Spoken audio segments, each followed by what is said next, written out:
75% of the mass of a human brain is made up of a substance called myelin.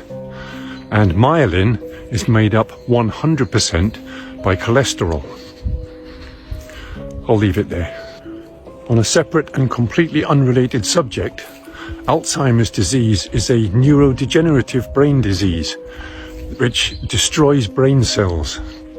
Now, Alzheimer's never existed until 1979, and yet now it is one of the leading causes of death in Western societies. On a separate and completely unrelated subject, margarine was first invented in 1869 because Napoleon wanted a cheaper and longer lasting fat for his armies to travel with.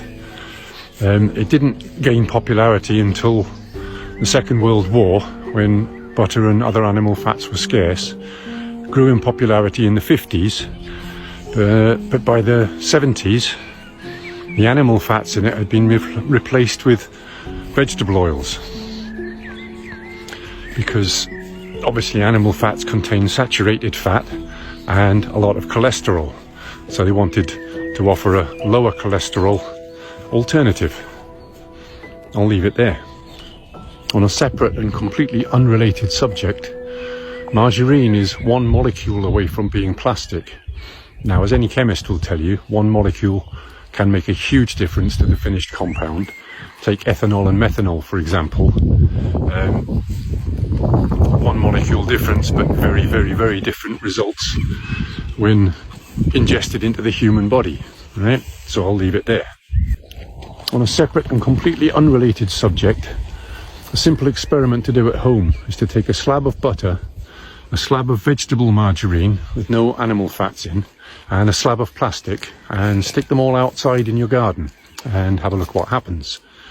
Very quickly, all the wildlife in the area is going to be attracted to that butter, from the flies and the beetles and the mini beasts, through the birds, the rodents, all the way up to the apex predators, foxes, badgers, bears.